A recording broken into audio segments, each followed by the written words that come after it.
Welcome to Show Hell. I'm here to help you relax tonight. I know many of you use this video to fall asleep. So before you get too warm, don't forget to like the video and subscribe to the channel. Also, tell me where you're watching from and what time it is there now. Relax, take a deep breath, and let yourself unwind. The following story. Hollis Crane had built everything from chicken coops to panic rooms in his 30 years of carpentry. But the Fairfield Commission made him uneasy from the first handshake. Dr. Vincent Fairfield possessed the kind of manicured composure that money bought, soft hands that had never known calluses, a smile that never quite reached his pale blue eyes. His wife, Cordelia, stood behind him in the doorway of their antebellum mansion outside Mobile, Alabama, her fingers worrying the sleeve of her silk blouse like a rosary. "We need absolute privacy for this project," Dr. Fairfield had explained during their initial meeting, his cultured voice carrying the faint trace of old Charleston money. "The structure must be substantial, soundproof, climate-controlled." He'd slid the blueprints across his mahogany desk with the precision of a surgeon presenting X-rays. Money is no object. The blueprints showed a shed that was anything but ordinary, 12 by 16 feet.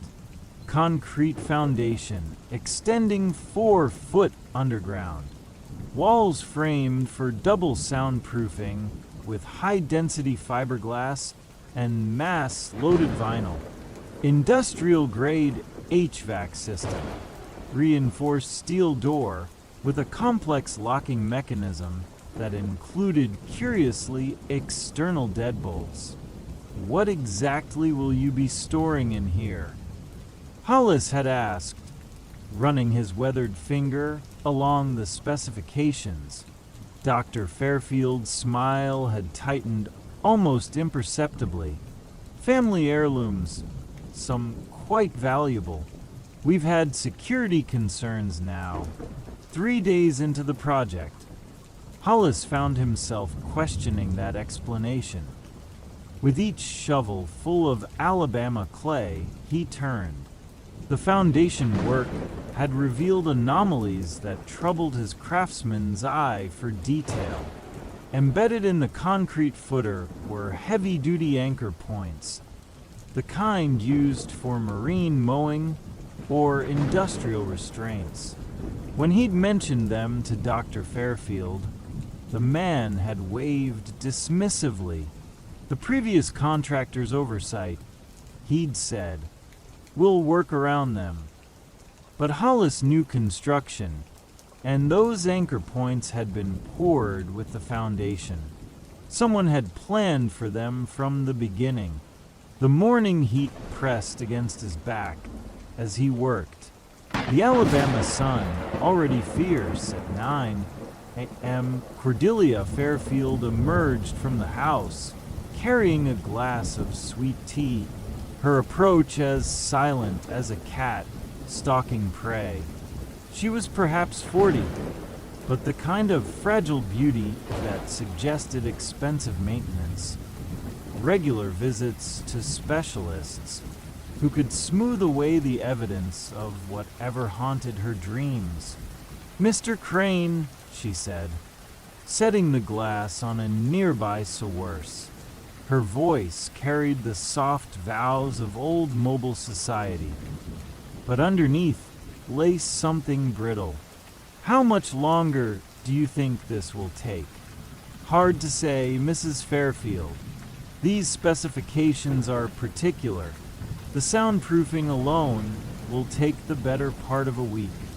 He studied her face, noting the way her eyes darted toward the house, then back to his work. "Your husband mentioned security concerns. Might help if I knew what kind of threat we're planning for." Something flickered behind her eyes. Fear, perhaps, or recognition. She glanced toward the house again, then leaned closer. "Mr. Crane, have you ever had to build something to keep someone in rather than keep someone out?" The question hung between them like a blade. Hollis set down his shovel and really looked at her for the first time. The makeup couldn't quite conceal the faint discoloration around her left temple. Her hands, he noticed, bore the telltale marks of old burns, small circular scars on her palms that spoke of cigarettes applied with deliberate precision. "Mrs. Fairfield, if you're in some kind of trouble—" "No," she said quickly, but her voice carried no conviction. "No, it's nothing like that. Vincent, just he worries about thieves, and the neighborhood isn't what it used to be." But as she spoke, Hollis noticed her unconsciously rubbing those scars on her palms, and he knew with the certainty that came from 3 decades of reading people's lies about home improvement projects that she was terrified of something far worse than thieves. That afternoon, while Dr. Fairfield attended to his psychiatric practice in downtown Mobile, Hollis made a discovery that changed everything. He'd been digging the trench for the electrical conduit when his shovel struck something that rang like metal, brushing away the dark soil. He uncovered a wooden box roughly the size of a jewelry case, buried 18 in down. The box opened easily. Inside, wrapped in oiled cloth, lay a set of surgical instruments that made his blood run cold. Not the clean, sterile tools of a medical practice, but something far more sinister. The scalpels bore stains that had darkened to rust brown. The bone saw showed evidence of recent use. Most disturbing of all was a small leather journal, its pages filled with precise clinical observations written in a hand he recognized from the construction contracts. Patient exhibits predictable response patterns to compound X47. Tolerance developed over 6-week period requires dosage adjustment. Note submal delivery superior to oral administration. Current subject 2.5 cubic centimeters maintains desired behavioral modification without permanent cognitive impairment. Hollis closed the journal with trembling hands. The handwriting belonged to Dr. Fairfield, but these weren't medical notes. They read like the observations of a man conducting experiments on a laboratory animal. He was replacing the box when he heard footsteps on the gravel drive. Dr. Fairfield appeared around the corner of the house, his expression pleasant until he saw the disturbed earth near Hollis's feet. "Find something interesting, Mr. Crane?" The doctor's voice remained conversational, but Hollis noticed how his hands had moved to his jacket pockets, how his weight had shifted to the balls of his feet. In 30 years of construction work, he developed an instinct for danger, and every nerve in his body was now screaming warnings. "Just rocks," Hollis said, straightening slowly. "Ground's pretty hard packed here. Might need to bring in some machinery if we hit bedrock." Dr. Fairfield nodded, but his pale eyes never left Hollis's face. "Yes, the soil composition here is unique. Lots of things get buried and forgotten." He paused, letting the words settle. "I trust we can maintain our agreement about discretion." My wife has been through enough stress lately. Of course, Hollis replied, though his mouth had gone dry. That evening, alone in his workshop, Hollis sat staring at the blueprint spread across his workbench. The pieces were beginning to form a picture that made his stomach clench with revulsion. The external locks, the anchor points, the soundproofing. This wasn't anteing a storage shed at all. It was a chamber designed to contain something or someone. The journal had mentioned a name, Cordelia. Not common, but not unheard of. Still, something about it nagged at him. He opened his laptop and typed Cordelia Rousseau into the search bar, combining it with mobile, Alabama, and crime. The results made his blood run cold. The first article was from the Mobile Press Register dated 15 years ago. Socialite's brother convicted in torture case. The photograph showed a younger Cordelia, her face gaunt with trauma, leaving a courthouse flanked by lawyers. The accompanying story detailed the conviction of Borrard Rousseau for multiple counts of aggravated assault, kidnapping, and torture. Hollis clicked through article after article, building a picture of methodical evil. Beauregard had been called the gentleman torturer by the press, a man who broke his victim psychologically before ever laying a hand on them. The prosecution had painted him as a sophisticated predator who had been practicing his craft on his own sister since childhood. But it was the most recent article that made Hollis's hand shake. Convicted torturer dies in prison fire. 3 years ago, Beauregard Rousseau officially dead.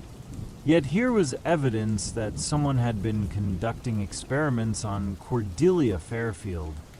Someone with surgical knowledge and a taste for psychological manipulation. Hollis reached for his phone and dialed the Mobile County Sheriff's Department. After being transferred twice, he found himself speaking to Deputy Ashley Morrison. "I need to ask about Beauregard Rousseau," he said without preamble. There was a long pause. "Who is this?" "Hollis Crane. I'm doing construction work for Dr. Vincent Fairfield. I think Beauregard Rousseau might not be as dead as everyone believes."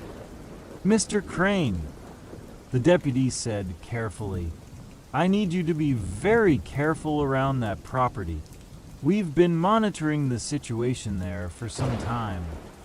The conversation that followed confirmed Hollis's worst fears.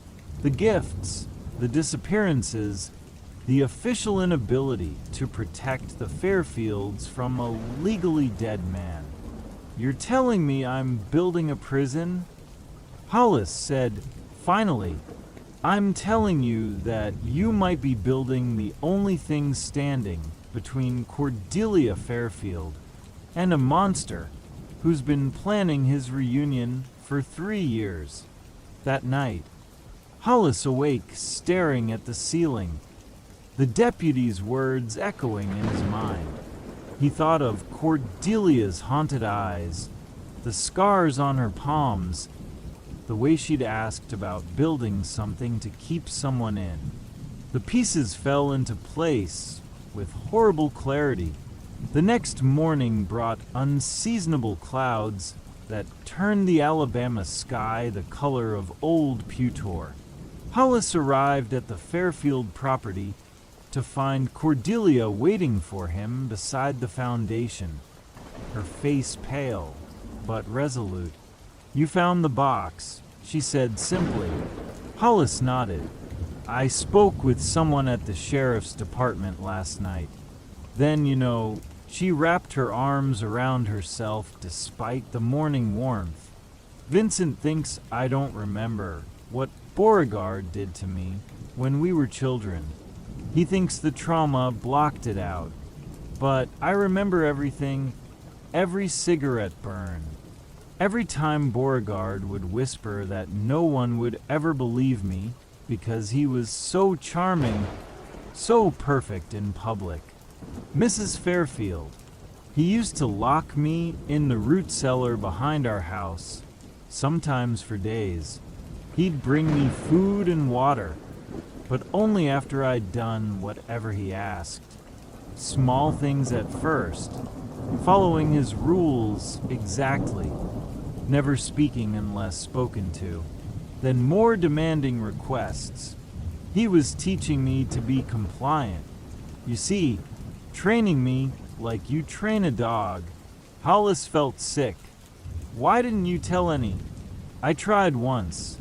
When I was 12, I told our mother what Beauregard was doing. She called me a liar and sent me to my room without dinner. That night, Beauregard came to me and said he knew I'd tried to tell. Then he showed me what happened to little girls who couldn't keep secrets. She pulled up her sleeve, revealing a lattice of old scars that ran from her wrist to her elbow. He used a straight razor, very precise cuts, just deep enough to hurt, but not deep enough to cause permanent damage. He said he was teaching me that pain was just another way of showing love. Hollis had to turn away.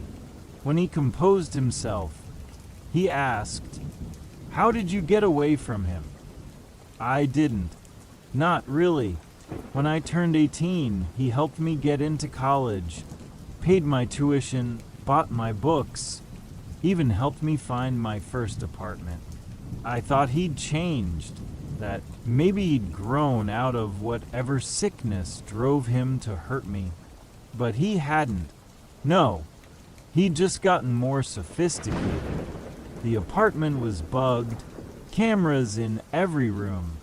He would call me at random hours to tell me what I'd been wearing, what I'd eaten for breakfast, who I'd spoken to. He knew everything about my life, controlled every detail. When I tried to date, the boys would disappear. Not violently. They just lose interest suddenly, completely. I found out later that Beauregard had been visiting them, having little conversations about what kind of accidents could happen to people who didn't mind their own business. How did you meet Dr. Fairfield? For the first time, something like warmth entered her voice. Vincent was different, stronger. When Beauregard tried his usual intimidation tactics, Vincent didn't back down. He dealt with sociopaths in his practice. He recognized what Beauregard was immediately, and that's when Beauregard escalated. "Vincent saved my life," she said simply. A Beauregard made it clear that he considered me his property. The night before our wedding, he broke into Vincent's office and left a videotape on his desk. It showed things he'd recorded when I was a child. Vincent watched just enough to understand what we were dealing with. Hollis thought of the surgical instruments, the clinical notes. "Your husband's been preparing for this for years. Vincent isn't a violent man, Mr. Crane, but he understands that some people can't be reasoned with, can't be reformed." When Beauregard was finally arrested, Vincent thought we were safe. But then the letters started coming. Even from prison, Beauregard found ways to let us know he was still thinking about us, still planning. And now he's free. The gift started 6 months ago. Little things at first. A single white rose left on our doorstep. A box of chocolates with one piece missing, bitten just once. Then more personal things. A copy of my diary from when I was 15. Pages I know I destroyed years ago. A photograph of Vincent leaving his office, taken just the day before it appeared in our mailbox. She turned to look at the half-built structure, its concrete walls rising like the foundations of a mausoleum. This isn't just a shelter, Mr. Crane. It's a trap. Vincent has been studying bordered psychology for 15 years. He knows that my brother won't be satisfied with just killing us. He'll want to play first to break us down slowly, the way he did when we were children. So, you're going to let him catch you? We're going to let him think he's caught us. The shed has everything Beauregard would need for his kind of games. Soundproofing, restraints, climate control. But Vincent has designed it with certain features that Beauregard won't expect. She reached into her purse and pulled out a small electronic device, no bigger than a garage door opener, emergency release for the internal locks. The moment Beauregard seals us inside, thinking he has us trapped, we become the hunters instead of the hunted. Hollis stared at the device, understanding dawning with cold clarity. You're going to kill him. Vincent is going to kill him. She corrected. I'm going to watch. I'm going to see the look in Beauregard's eyes when he realizes that his little sister isn't helpless anymore, that she has someone who loves her enough to become a monster himself, if that's what it takes to keep her safe. The wind picked up, carrying with it the scent of rain and something else, something sweet and cloying that made Hollis think of flowers left too long in a closed room. He's close, Cordelia whispered, her hand tightening on the electronic device. I can smell his cologne. He always wore too much, even as a child, thought it made him sophisticated. Hollis looked around the property, seeing it now through different eyes. The mansion's windows stared down at them like blind eyes. The Spanish moss hanging from the ancient oaks moved without any wind to stir it. Somewhere in the shadows between the trees, something was watching. Mrs. Fairfield, you need to call the police and tell them what? That my legally dead brother is stalking us? That we've built a torture chamber in our backyard to lure him into a trap? She laughed, but there was no humor in the sound. No, Mr. Crane, this ends here tonight, the way it should have ended 30 years ago. As if summoned by her words, Dr. Fairfield's car appeared in the driveway, but as the vehicle drew closer, Hollis could see that something was wrong. The car moved too slowly, weaving slightly like a drunk driver fighting to stay conscious. The car came to a stop 20 feet away. The door opened and Dr. Fairfield stumbled out, his usually immaculate appearance disheveled. Blood trickled from a small wound behind his ear. Vincent. Cordelia ran to him, but he held up a trembling hand to stop her. Don't, he gasped. He's in the car. From the passenger seat, a figure emerged with the fluid grace of a dancer. Beauregard Rousseau was smaller than Hollis had expected, perhaps 5 feet 8 inches, slender build, wearing an expensive suit that looked like it had been tailored yesterday. His face was unremarkable, except for his eyes, which held the flat, predatory stillness of a snake. "Hello, sister," he said, his voice carrying the same cultured tones as Dr. Fairfield. but with an underlying quality that made Hollis's skin crawl. "You look well. Marriage agrees with you." Cordelia stood frozen, her hand still clutching the electronic device. "Beauregard, I know what you built here," he said, approaching the shed with obvious delight. "Very clever, very thorough. Vincent always was more intelligent than your usual playmates." He ran his fingers along the concrete walls with the appreciation of a connoisseur. "Soundproofing, climate control, anchor points for restraints. You prepared everything I could possibly need." "This ends tonight," Dr. Fairfield said, straightening despite the blood running down his neck. Beauregard smiled, an expression that belonged on the face of something that had never learned what empathy meant. "Oh, Vincent, you still don't understand, do you? This was never about killing you. Death is so final, so boring. What I've planned will take months, maybe years.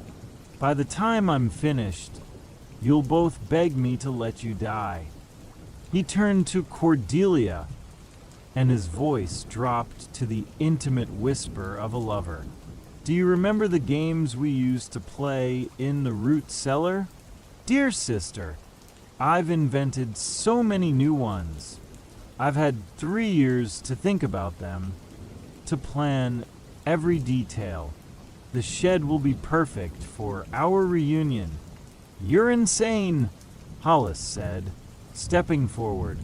Beauregard turned his attention to him for the first time, and Hollis felt like a rabbit that had just noticed the hawk circling overhead. "Mr. Crane, isn't it? The carpenter. How perfect. I was wondering how I'd explain your disappearance. But now I see that won't be necessary. You'll simply be collateral damage in a tragic family dispute." The knife appeared in Beauregard's hand with practiced ease, a thin-bladed thing that looked medical in its precision. He moved toward Hollis with the unhurried confidence of a man who had never lost a fight. But Hollis had spent 30 years working construction, had dealt with bar fights and job site disputes, and knew something about violence himself. As Beauregard lunged, Hollis sidestepped and brought his hammer down on the man's wrist with all the force he could muster. The knife went flying. Beauregard screamed, not in pain, but in pure rage at having his choreographed scenario disrupted. "The shed," Dr. Fairfield shouted. "Get him into the shed." What followed was brutal and brief. Beauregard fought like a wild animal, all teeth and claws, but he was small and soft from 3 years of careful living. Hollis grabbed him by the shoulders while Dr. Fairfield seized his legs. Beauregard twisted and bit, drawing blood from Hollis's forearm. But 30 years of construction work had given the carpenter strength the desperation couldn't match. They dragged him through the steel door, Beauregard's expensive shoes scraping against the concrete threshold. Inside the shed, the struggle continued. Beauregard managed to rake his nails across Dr. Fairfield's cheek before Hollis pinned his shoulders to the floor. The anchor points that had troubled Hollis during construction now served their grim purpose, as they secured the chains around Beauregard's wrists and ankles. Only when the restraints were locked did they allow themselves to breathe. Cordelia followed, her face a mask of terrible anticipation. "Chain him to the anchor points," she said quietly. As they secured the restraints, Beauregard's fury gave way to something worse. Amusement. "You still don't understand." He laughed, This is what I wanted. This is exactly what I planned. Now we're all together, locked in my playroom with no one to hear what happens next. From his jacket pocket, he produced a small device that looked like a medical inhaler. Before anyone could stop him, he pressed it to his mouth and triggered it. Pale vapor filled the air, concentrated hallucinogen. He gasped between laughs. My own design. In about 30 seconds, none of you will be able to tell reality from nightmare. And I know exactly how to exploit every fear you've ever had. Hollis felt the world beginning to shift around the edges, shadows moving where no shadow should be.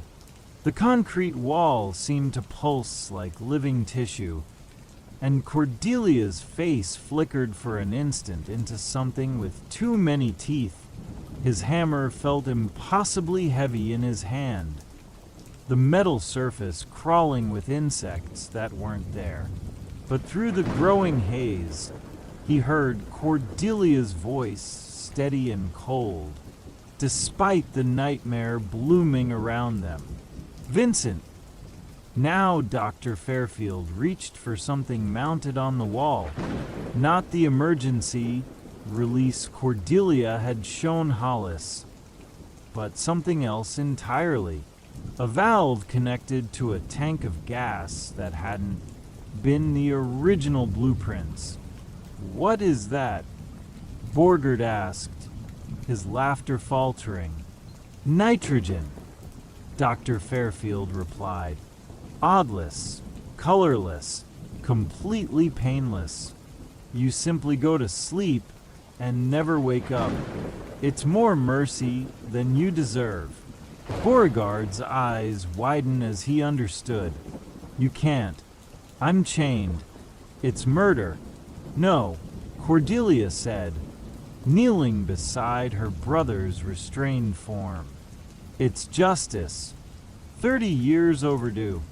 As the gas began to hiss from concealed vents, Borgard's struggles grew weaker, but his eyes never left his sister's face, and in them, Hollis saw something that might have been respect. Well played, Borgard whispered. I'm almost proud of you. Then he was gone, and the only sound in the shed was the quiet hiss of gas and Cordelia's soft weeping. Later, after they'd wrapped Beauregard's body in plastic sheeting and carried it to a grave, they dug in the darkest corner of the property. After Hollis had felt the dead weight of a human body and smelled the peculiar sweetness of death that no amount of cologne could mask.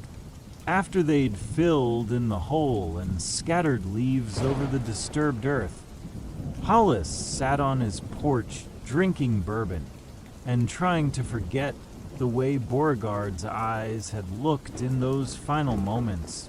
The physical act of burial had been worse than witnessing the death itself. Beauregard's body had seemed smaller in death, almost childlike, and Hollis had found himself wondering what kind of damaged child grows up to become a monster. The weight of the corpse, the way the head had lulled against his shoulder as they maneuvered it down into the grave. These details would visit him in his dreams for years to come. Dr. Fairfield had paid him a bonus, enough money to retire if he wanted to. The official story was that Beauregard Rousseau had never returned from the dead, had never existed outside of his victims' traumatized imaginations. But Hollis knew the truth. He'd helped build a trap for a monster, and in the end, the monster had walked into it willingly.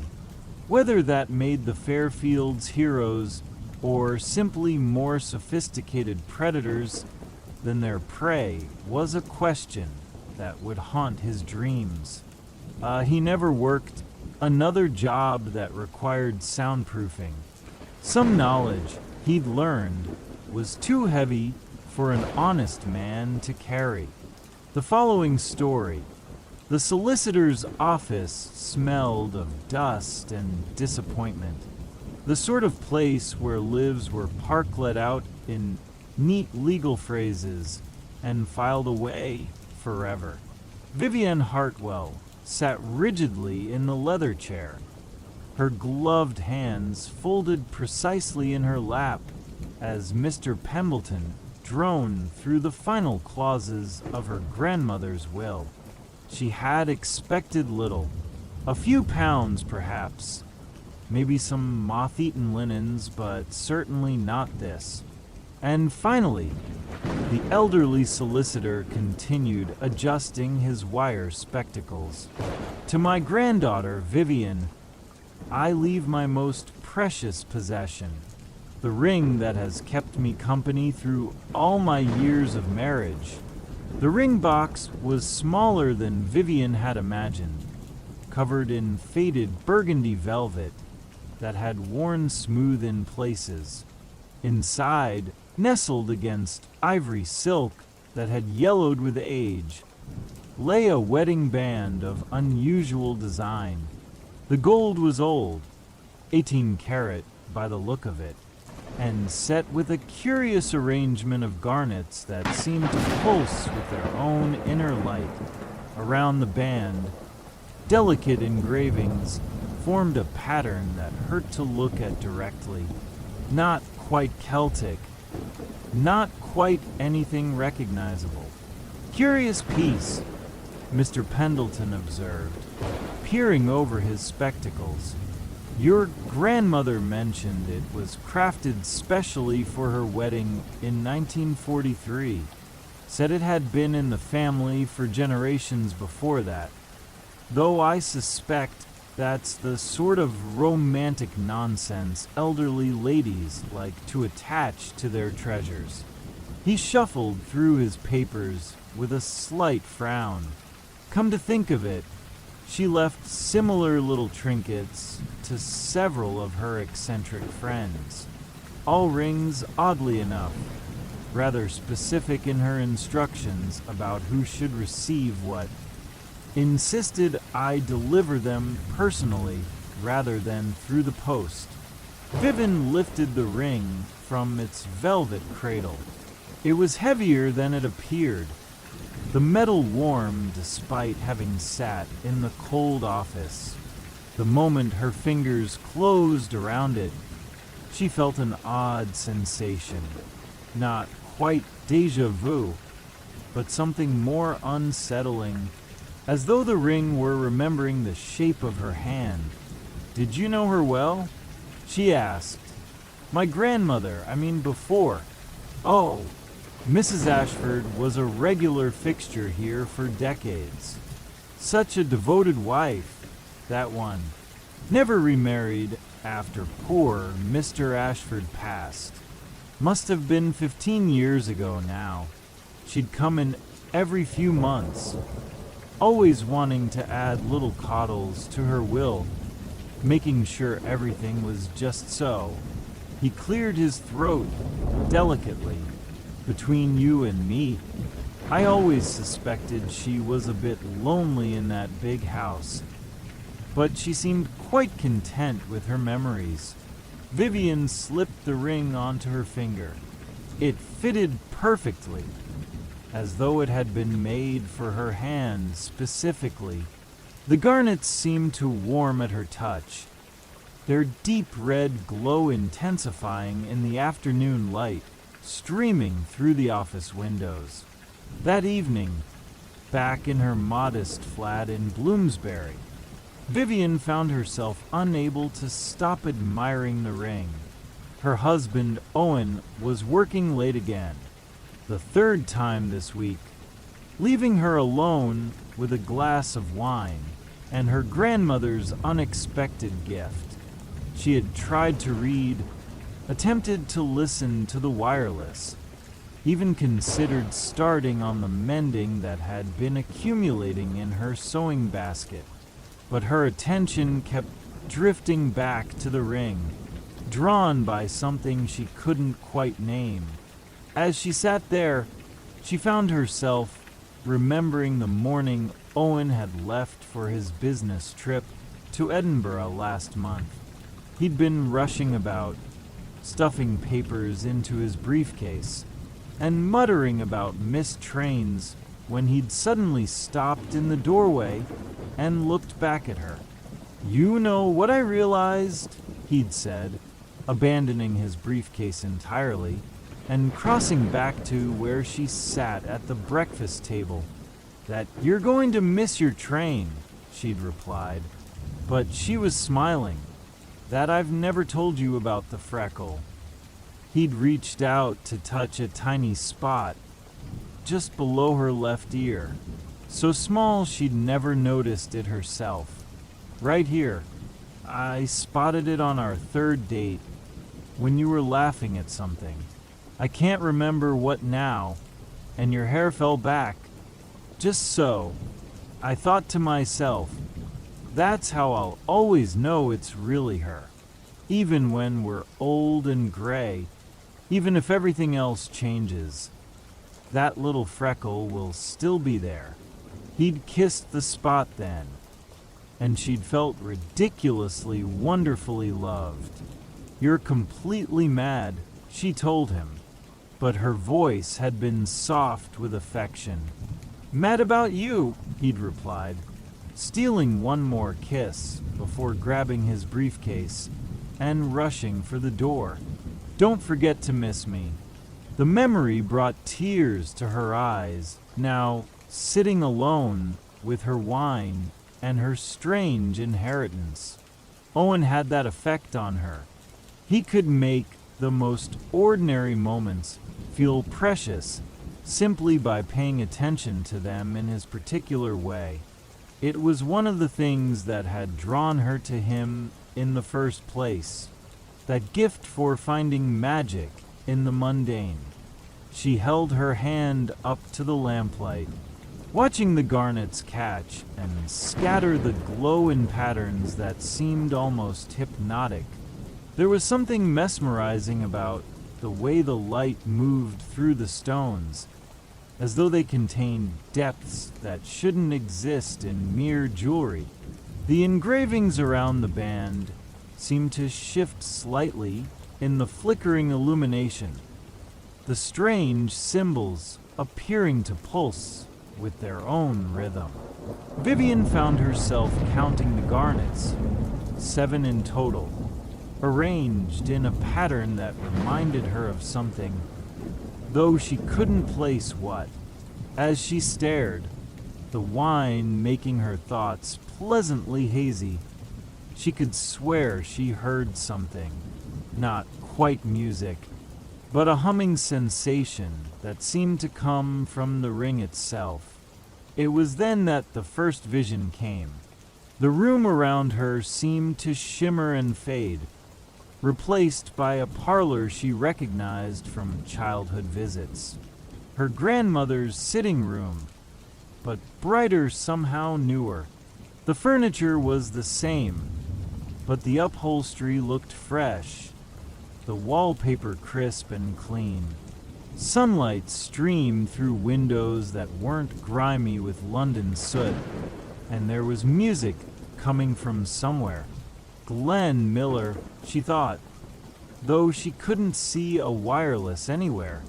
A woman moved through the room, and Vivian's breath caught.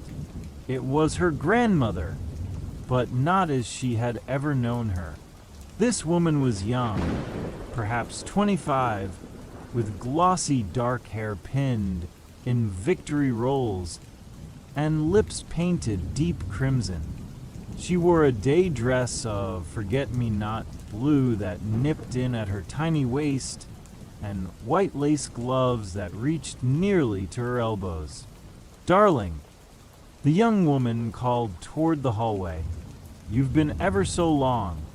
The tea is getting cold."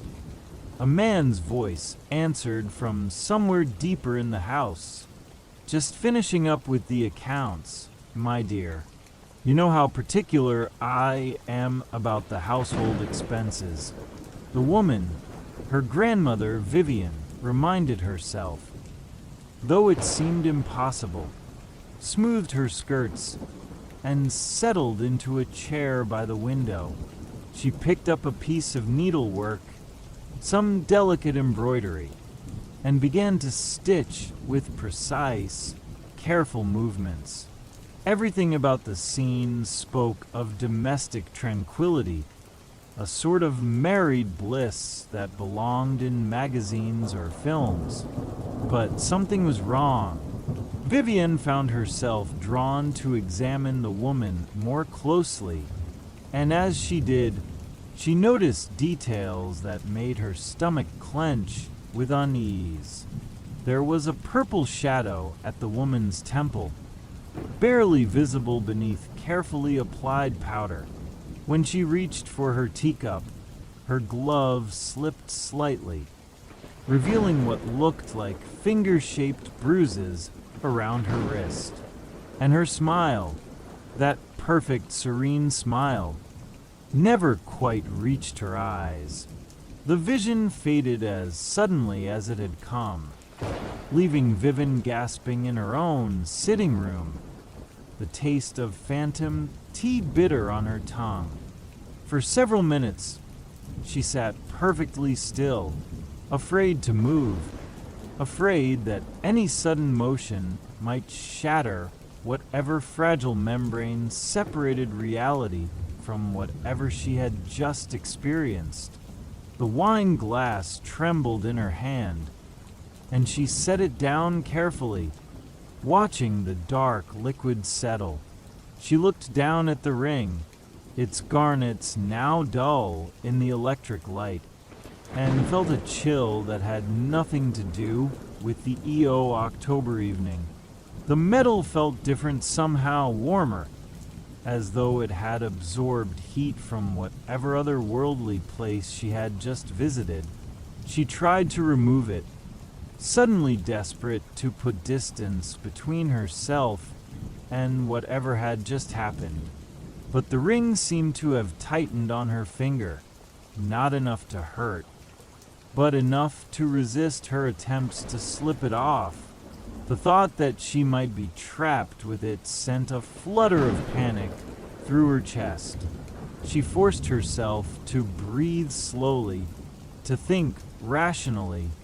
Perhaps her fingers had simply swollen slightly from the wine in the warm evening. These things happened. There was nothing supernatural about a ring that fitted snugly.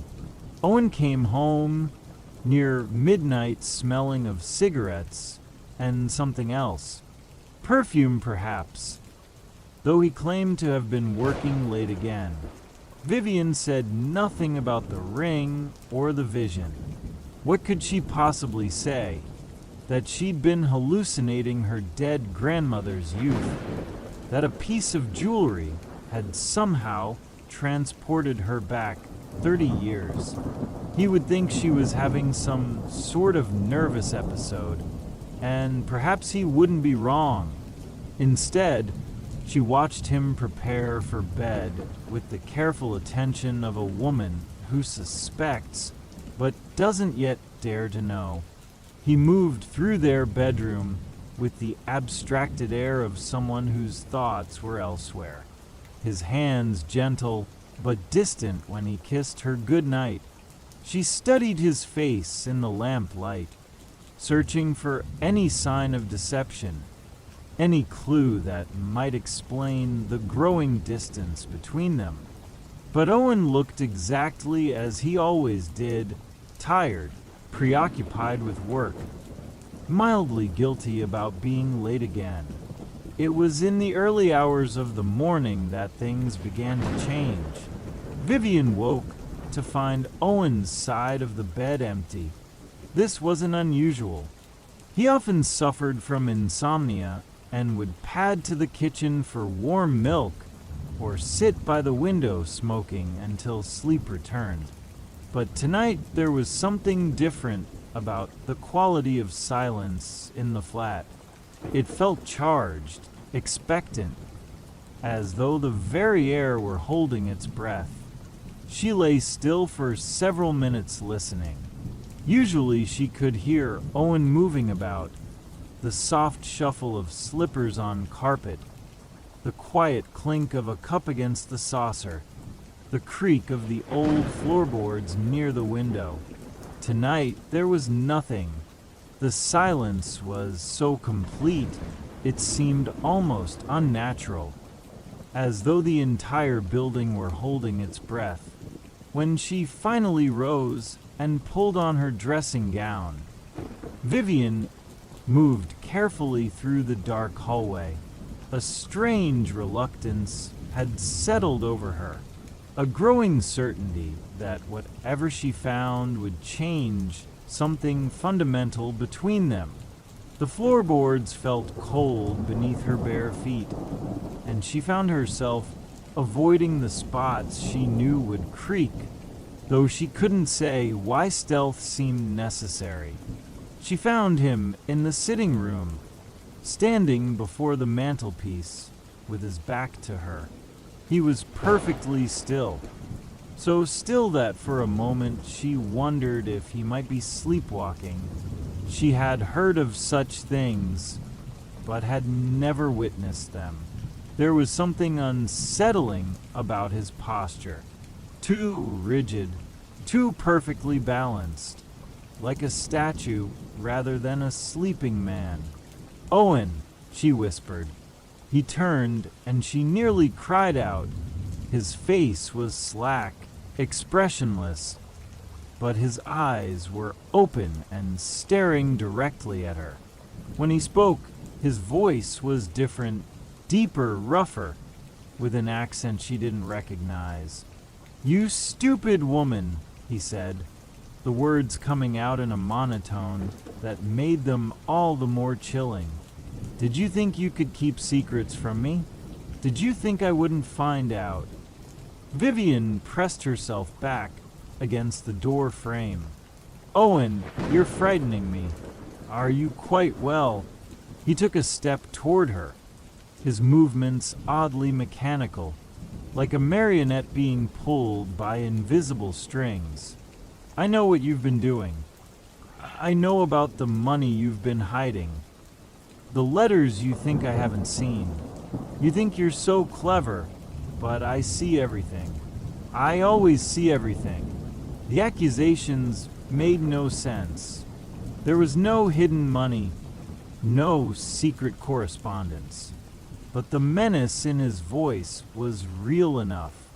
Vivian found herself remembering her grandmother's bruises, the careful way she had positioned her gloves to hide the marks on her wrists. "Ow, please," she said, trying to keep her voice steady.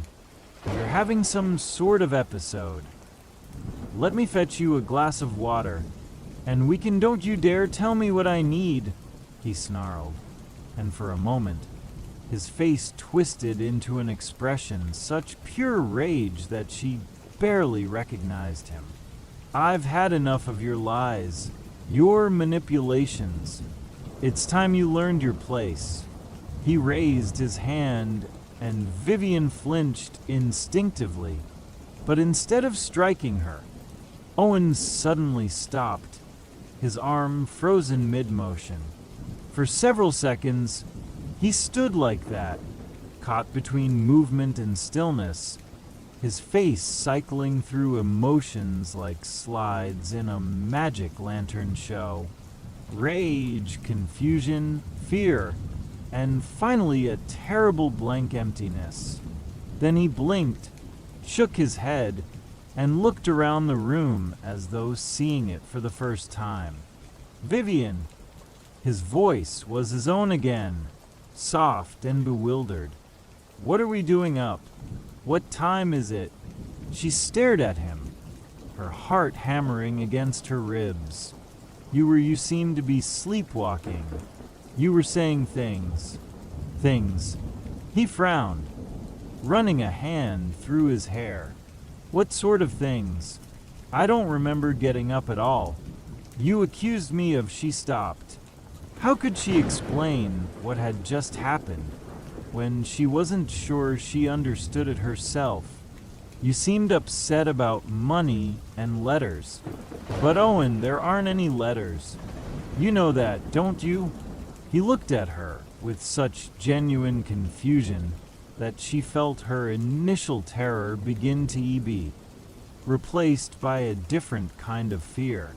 If Owen truly didn't remember what had just happened, if he was sleepwalking and speaking in that strange, threatening voice, then something was seriously wrong with him. Something medical, perhaps, or psychological. "I think I should see a doctor," he said quietly. "This isn't the first time I found myself somewhere without remembering how I got there. Last week I woke up in the kitchen with no memory of going there. And sometimes I have such vivid dreams.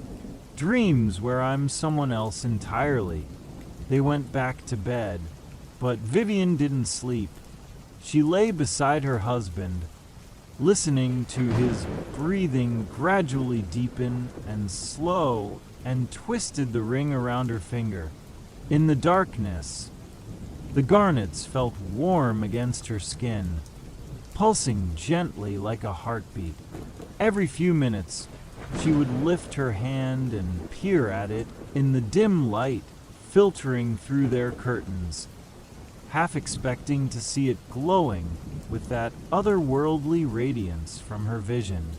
Owen's sleep seemed deeper than usual, almost unnaturally so. Normally, he was a restless sleeper, shifting positions frequently, sometimes muttering under his breath. Tonight, he lay perfectly still, his breathing so regular it seemed mechanical. When she reached out tentatively to touch his shoulder, his skin felt cooler than normal, and he didn't stir at her touch. For the remainder of the night, Vivian found herself caught between two competing fears.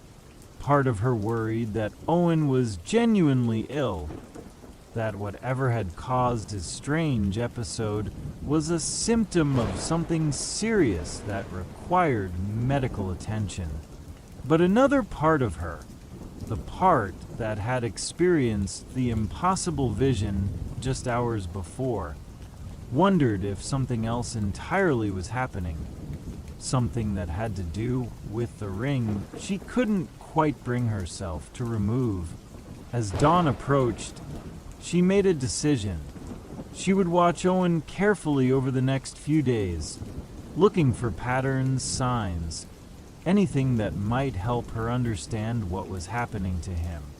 And if the episodes continued, if they grew worse, she would insist he see a doctor regardless of his reluctance to admit weakness. The second vision came 3 days later. This time, Vivian was prepared for the disorienting shift from present to past. She found herself in the same sitting room, but now it was evening. Blackout curtains covered the windows, and the room was lit by a single table lamp that cast long shadows across the furniture. Her grandmother sat in the same chair as before, but now her needlework lay forgotten in her lap. She was staring at something across the room with an expression of such intense concentration that Vivian turned to see what held her attention. A man sat in the opposite chair, tall, dark-haired, with the sort of strong jaw and broad shoulders that belonged in recruitment posters. He was reading a newspaper, the pages rustling softly as he turned them. Everything about him suggested solidity, respectability, the kind of man who would make any woman feel safe and protected until he looked up. His eyes, when they met her grandmother's across the room, were cold as winter stones. There was something predatory in his gaze, something that made Vivian's skin crawl, even though she was only witnessing a memory from decades past. "Constance," he said, and his voice was the same voice that had spoken through Owen 3 nights before.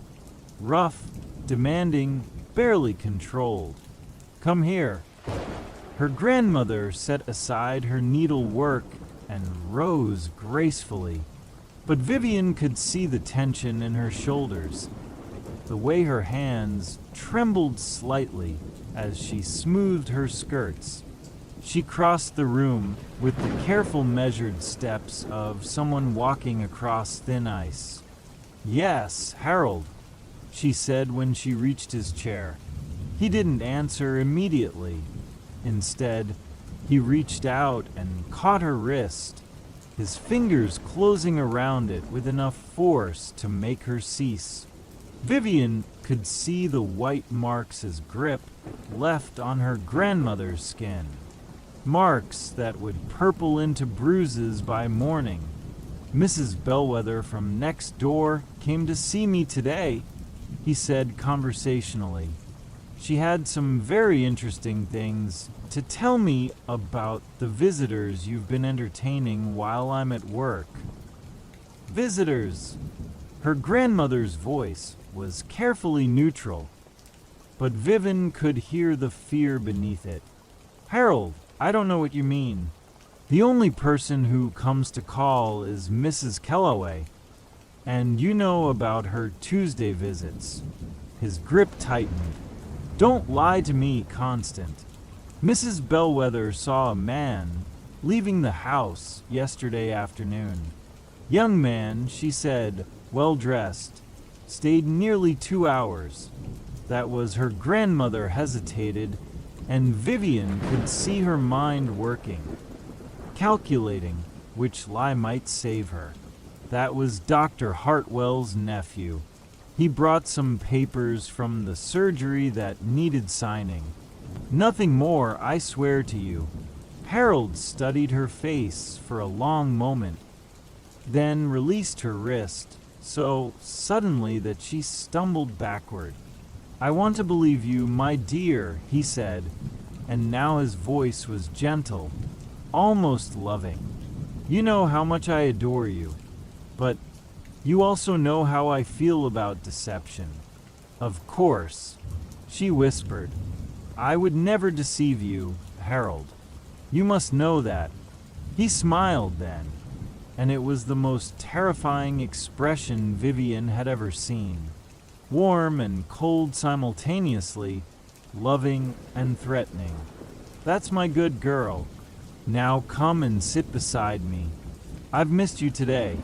Her grandmother moved to the arm of his chair, and he pulled her down onto his lap with possessive hands. To anyone watching, they would have looked like devoted newlyweds.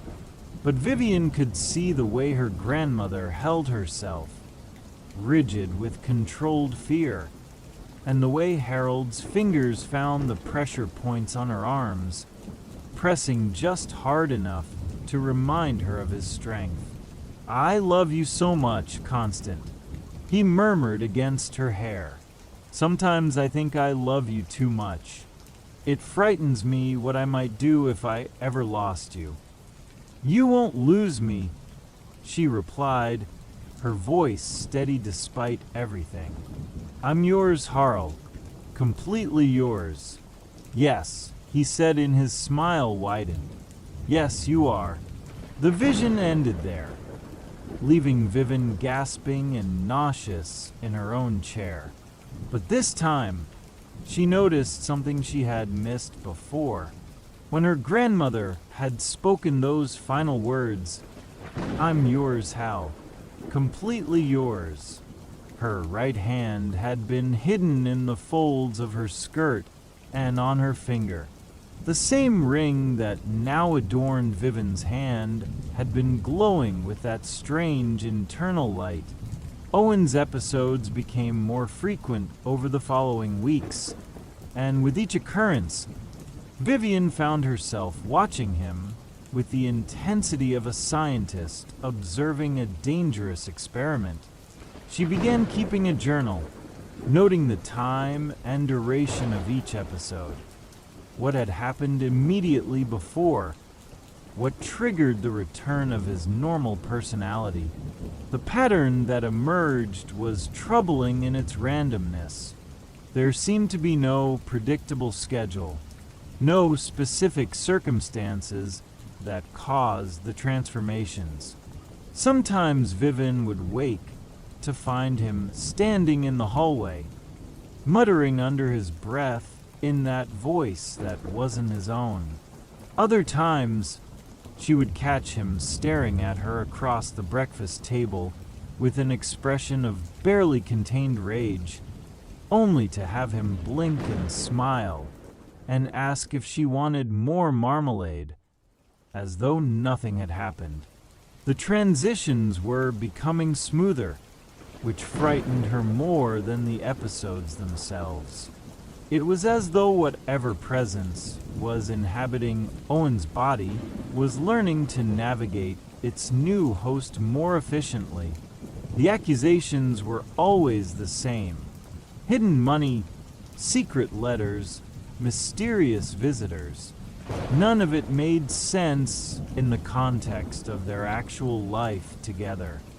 But the emotional truth behind the words was unmistakable. Whoever was speaking through Owen believed these things absolutely, with the conviction of someone who had lived through betrayal and deception. When pressed for details during his lucid moments, Owen would look genuinely confused, insisting he had no memory of making such accusations. "Perhaps I should take some time off from work," he suggested one evening, after a particularly violent episode had left Vivian with bruises on her upper arms. "The stress may be affecting me more than I realized." But Vivian had begun to suspect that work stress had nothing to do with Owen's condition. The ring showed her more visions during this time, each one revealing another layer of her grandmother's marriage.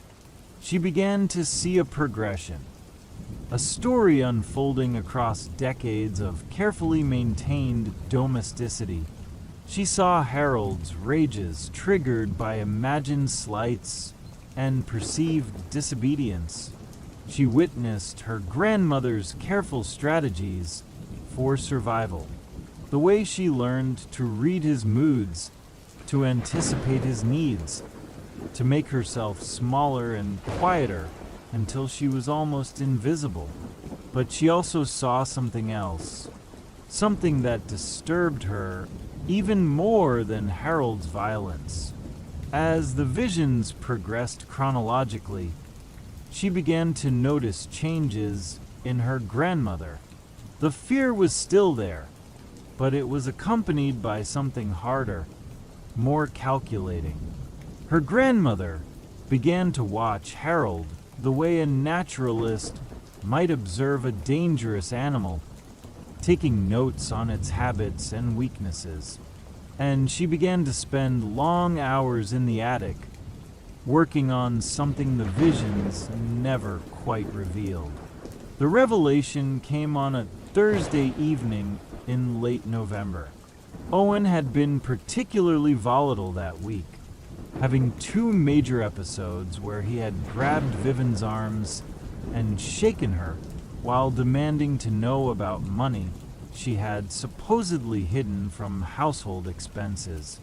Both times he had snapped back to himself moments later, horrified and confused, with no memory of what had just occurred. The bruises on her arms had deepened from purple to yellow-green, a rainbow of violence that she carefully concealed beneath long sleeves. Vivian was beginning to feel like a prisoner in her own home. She started timing Owen's episodes, looking for patterns, trying to predict when the other voice would emerge. She noticed that the episodes were stronger, when she wore the ring and weaker when she took it off, but she found herself reluctant to remove it entirely, not because she enjoyed the visions, but because she felt compelled to understand what her grandmother had endured, and, perhaps more importantly, how she had survived it. The compulsion to keep wearing the ring troubled her almost as much as Owen's episodes. During her rational moments, she knew she should throw the thing in the Thames and be done with it. But every time she tried to work up the courage to remove it permanently, she would remember her grandmother's bruises, the careful way she had positioned her gloves to hide the marks on her wrists. There were answers in the visions, answers that might help her understand not just what was happening to Owen, but what had really happened in her grandmother's marriage. All those years ago, that Thursday, after Owen had left for work with no memory of the previous evening's violence, Vivian sat in her chair by the window and deliberately focused her attention on the ring. If she was going to keep experiencing these visions, she reasoned, she might as well try to control when they occurred rather than be ambushed by them at random moments. The vision that came was different from all the others. Instead of the sitting room, Vivian found herself in a cramped attic space, lit by the flickering light of several candles. Her grandmother knelt before a small table, but she was older now, not the young bride of the earlier visions, but a woman in her 40s, her dark hair streaked with years of careful control. On the table before her lay objects that made Vivian's blood run cold. Bundles of dried herbs hung from string, their scent sharp and medicinal even in the vision. Small glass bottles, filled with liquids of various colors, were arranged in precise rows.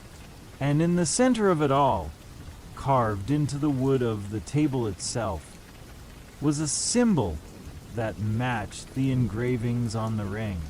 A complex pattern that seemed to shift and writhe when looked at directly. Her grandmother was chanting something in a language that sounded ancient, possibly Latin. Though Vivian's education hadn't extended to recognizing such things, her hands moved in complicated gestures above the table, and the ring on her finger blazed with light that should have been visible from the street. "Harold Ashford," she said, switching to English, her voice strong and clear. "Harold Ashford, who took my freedom and made it chains. Harold Ashford, who turned love into fear and marriage into prison. I bind you to this ring. Harold Ashford, I bind your rage and your jealousy and your cruel hands. When death takes you, you will not rest. You will be bound to this circle of gold and garnets until another takes your place." She picked up one of the small bottles filled with a liquid so dark it seemed to absorb light, and let 3 drops fall onto the ring where they touched the metal. There was a sound like sizzling, and the scent of burning flesh filled the air. When the ring finds a new bearer, her grandmother continued, "You will wake again. You will speak through another man's mouth, feel through another man's hands, and when that bear understands what you truly are, when she does what must be done." She smiled, and it was terrible to see. "Then she will take her place among us, and you will sleep again until the ring finds its next keeper." The vision ended abruptly, leaving Vivian retching onto her own carpet. But even as her stomach emptied itself, her mind was working frantically, putting together pieces that had been scattered before her for weeks. Her grandmother hadn't been a victim. She had been something far more dangerous. And now Harold's spirit was trying to possess Owen, just as it had probably possessed dozens of other men over the decades since Harold's death. But why? What was the purpose of binding his soul to the ring? And what did her grandmother meant when she spoke of taking her place among us? The answer came in fragments over the next few days, as Vivian forced herself to keep wearing the ring despite her growing horror. She saw her grandmother in later years after Harold's death, entertaining other women for tea, but these weren't ordinary social calls. The women who came to visit all wore rings similar to hers, not identical, but clearly crafted by the same hand, set with stones that pulsed with their own inner light. They spoke of husbands and lovers who had disappointed them, men who had hurt them or threatened them, or simply stood in the way of the lives they wanted to live. And her grandmother would listen and nod and eventually suggest that perhaps something could be done, perhaps a solution could be found. The rings were passed down through generations or given as gifts to women who needed them. Each one contained the bound spirit of a man who had used his strength to hurt and control. And when those spirits found new hosts, when they began to speak through other men's voices and move through other men's hands, the women who wore the rings learned to recognize the signs, learned to wait for the right moment, learned to do what needed to be done. Vivian understood now why her grandmother had left her the ring. It wasn't a gift. It was a test and an invitation to join something that had been passing from woman to woman for longer than she cared to imagine. The final vision came on a Sunday morning in December. Owen had had his worst episode yet the night before, grabbing her by the throat and pressing her against the wall, while Harold's voice spoke through his lips about punishment and obedience and the proper way to treat a disrespectful wife.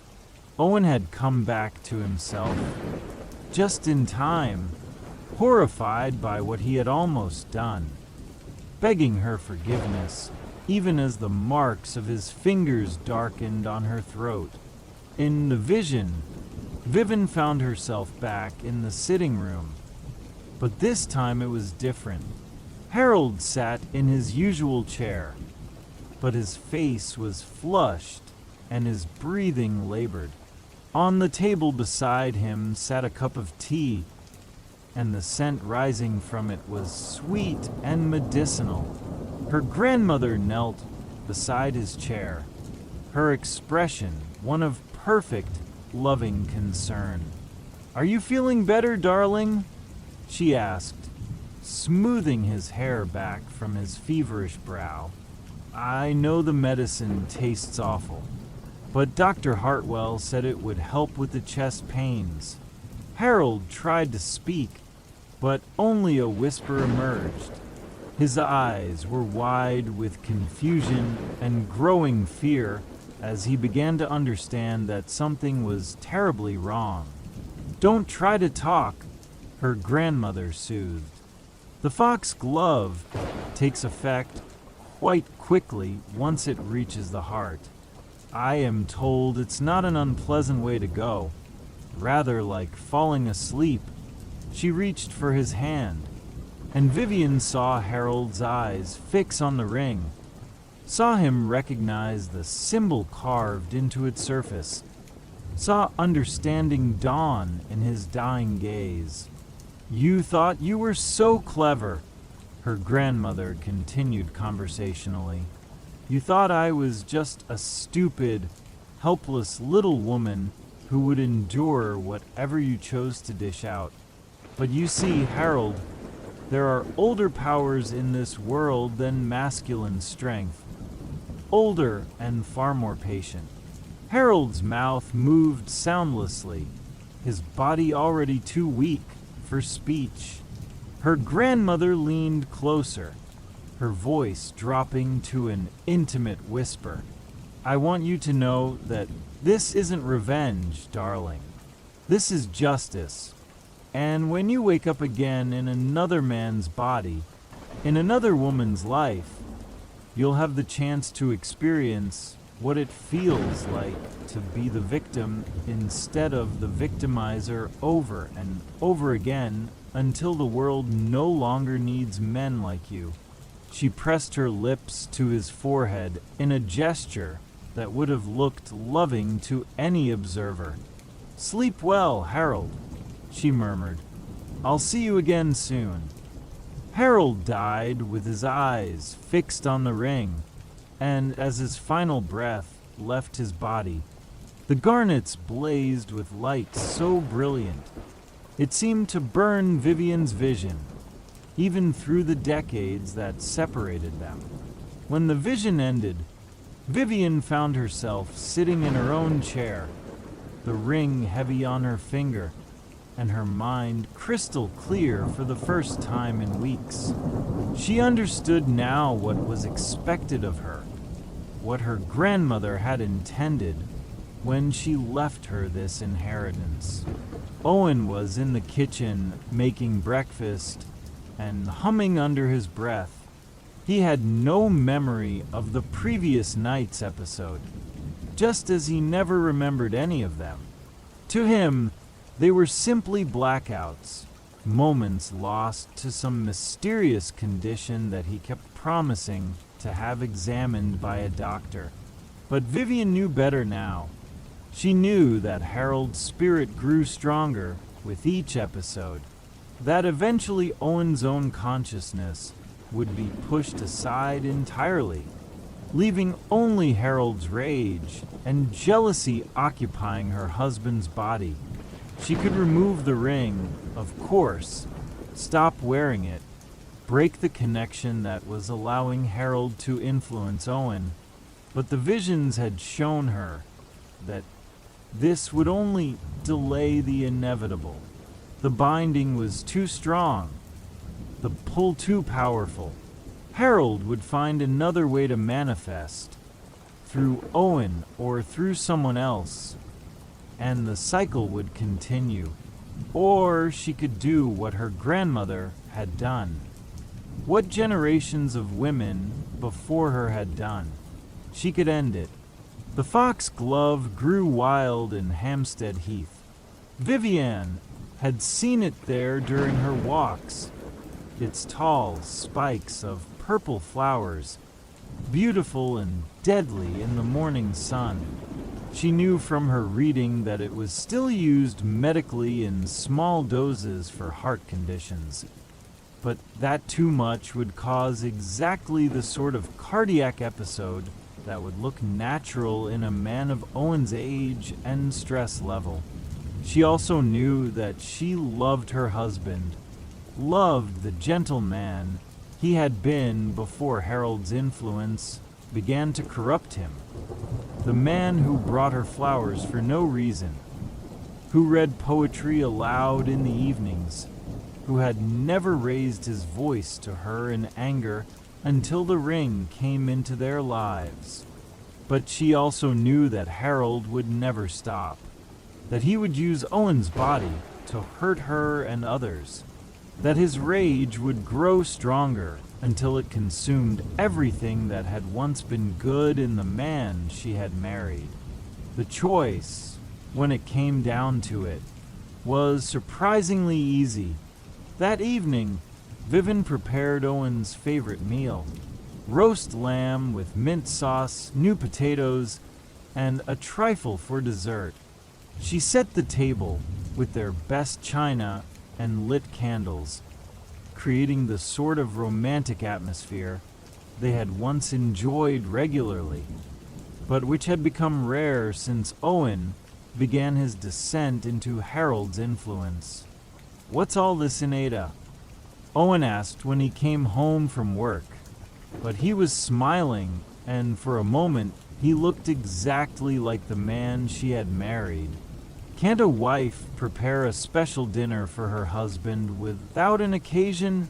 she replied, kissing his cheek. "Sit down, darling. You look tired."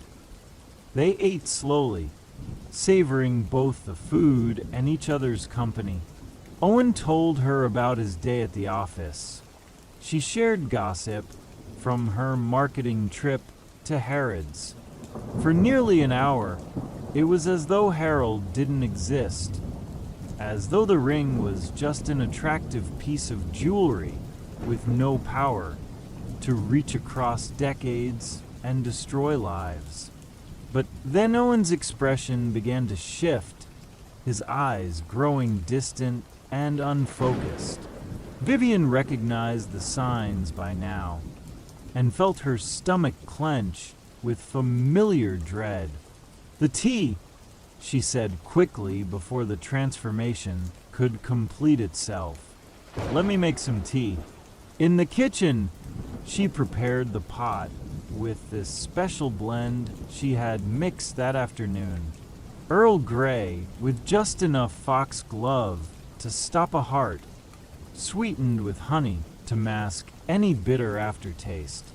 Her hands were steady as she worked, her mind calm and focused. But as she reached for the honey pot, she caught sight of her reflection in the kitchen window, and for just a moment, she didn't recognize the woman staring back at her. A memory surfaced unbidden. Owen, just last week, before Harold's influence had grown so strong, making her laugh with his terrible impression of their pompous neighbor, Mr. Hartwick. He'd puffed out his chest and affected a ridiculous accent, declaring, "My dear woman, one simply doesn't plant roses in November." The impression had been so accurate, so unexpectedly silly, coming from her usually serious husband, that she'd nearly spilled her tea laughing. A single tear rolled down her cheek as she stirred the honey into the poison tea. The woman in the window's reflection looked like a stranger, cold, determined, capable of unspeakable things. What would that Owen, the one who noticed freckles and made her laugh, think of what she was about to do? Would he understand that this was the only way to save him, even if it meant destroying him in the process?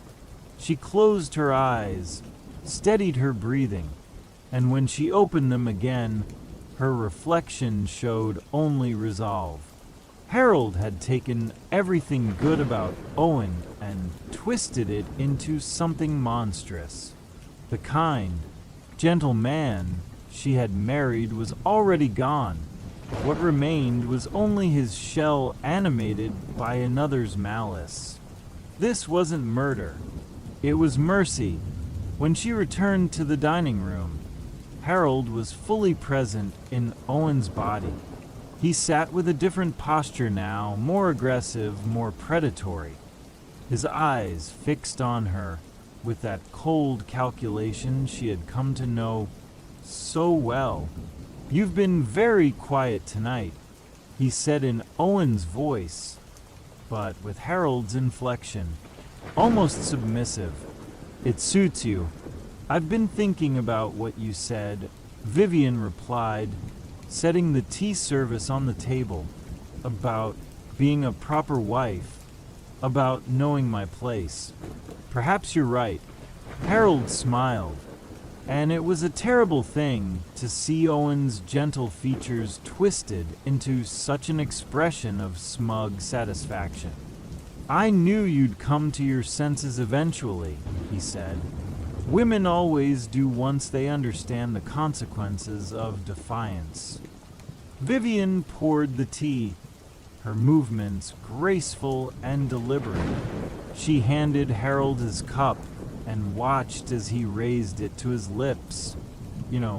She said conversationally, "My grandmother told me stories about you, about your marriage, your methods of keeping a wife in lie."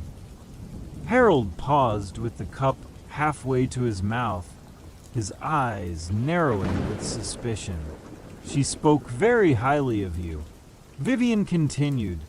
"Said you were a man who understood the proper order of things, a man who knew how to handle difficult women."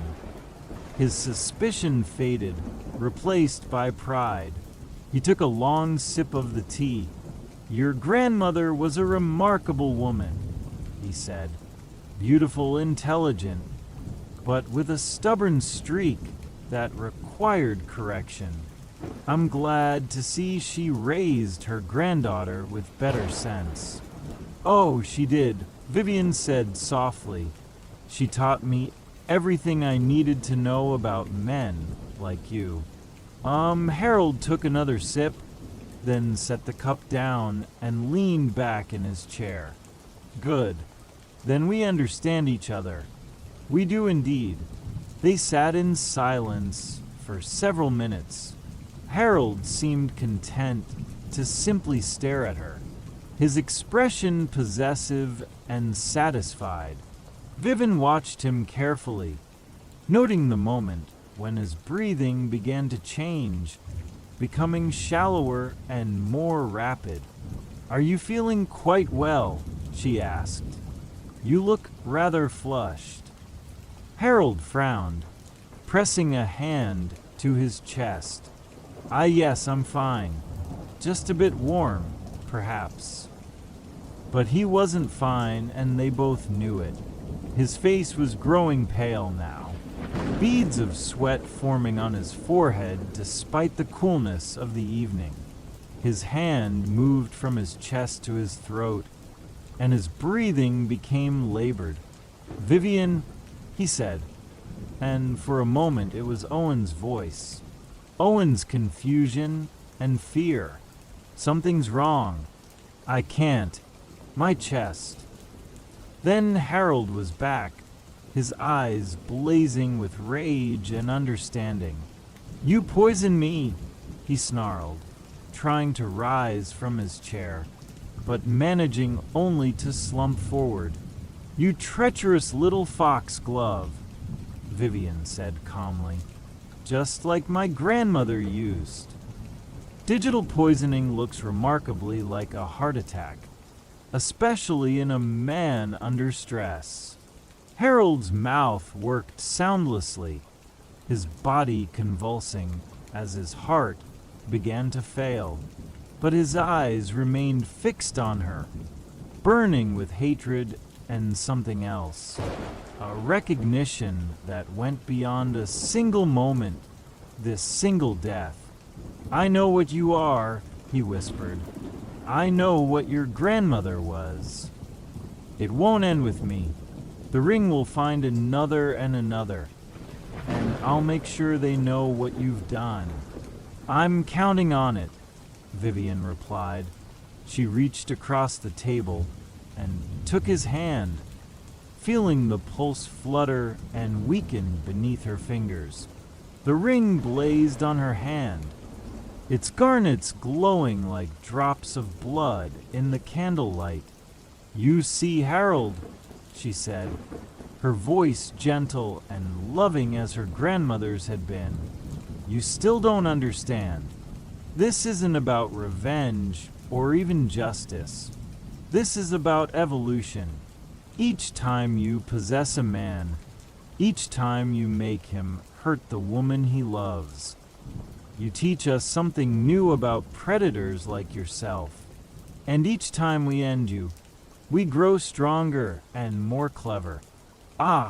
Harold's eyes widened with a dawning horror that had nothing to do with his dying body. "We're changing, Harold. We're learning. And someday, when enough of us have worn rings like this one, when enough of us understand what needs to be done, She smiled, and it was her grandmother's terrible, beautiful smile. Well, let's just say, the world won't need men like you anymore. Harold died with his eyes fixed on her face, and as his final breath rattled in his throat, the ring pulsed with light, so brilliant it filled the entire room. Vivian felt something shift inside her, a knowledge that hadn't been there before, settling into her bones like sediment in still water. When the light faded, Owen was gone. Not just Harold, Owen too, his gentle soul, finally free of the poison that had been consuming him from within. She thought of his laugh, his ridiculous impressions, the way he'd mapped her freckles like a crafter charting new territory. All of that was lost now, sacrificed to stop something far worse from taking root in the world. Vivian sat alone with his empty shell, feeling the weight of her new understanding like a crown upon her head. The knowledge the ring had given her came with a price. She could see the network now, the careful web of women who had made similar choices, who had learned similar truths. Mr. P. Milton's words echoed in her mind, similar little trinkets to several of her eccentric friends. All rings. Oddly enough, her grandmother had been building something, preparing for this moment, and now Vivian was part of it, whether she had chosen to be or not. She would call the doctor in the morning, report Owen's sudden heart attack with appropriate grief and shock. There would be condolences and a funeral and all the proper rituals of widowhood. And eventually, when enough time had passed, she would begin looking for the next woman who needed what she had to offer. The ring had shown her the network, women across London and beyond who wore similar jewelry, who understood the necessity of what needed to be done. Mr. P. Milton's casual mention of her grandmother's eccentric friends took on new meaning. Now, they met in sitting rooms and tea shops, sharing stories and strategies, passing knowledge from one generation to the next. Each ring-bearer had made the same terrible choice, had sacrificed someone they loved to stop something they couldn't allow to continue, and they waited patiently, carefully. They waited for the right moments, the right opportunities, the right men who needed to be taught that the world was changing in ways they could never comprehend. Vivian twisted the ring around her finger, feeling the warm pulse of its bound spirit. Harold would wake again someday in another man's body, speaking through another man's voice. But when he did, she would be ready for him. They all would be ready for him. The thought should have horrified her, should have sent her running to the nearest police station to confess what she had done. Instead, it filled her with a sense of purpose she had never experienced before, a conviction that burned as brightly as the garnets that adorned her hand.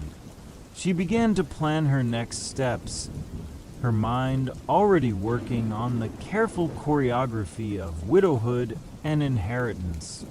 The ring would need to find its next bearer eventually, and she would need to choose carefully, someone young enough to learn, strong enough to endure, desperate enough to understand the necessity of what the sisterhood offered. Outside, London settled into its nightly rhythm, unaware that in a small flat in Bloomsbury, another daughter of the Covenant had taken her first steps into a larger darkness. The ring pulsed gently on Vivian's finger, and somewhere in its depths, Harold's rage echoed like distant thunder. But Vivian was no longer afraid of storms. She had learned to dance in the lightning. And that brings us to the end of another night filled with tales from the shadows. To anyone who stuck with me until the very end, thank you so much for sharing this journey into the unknown.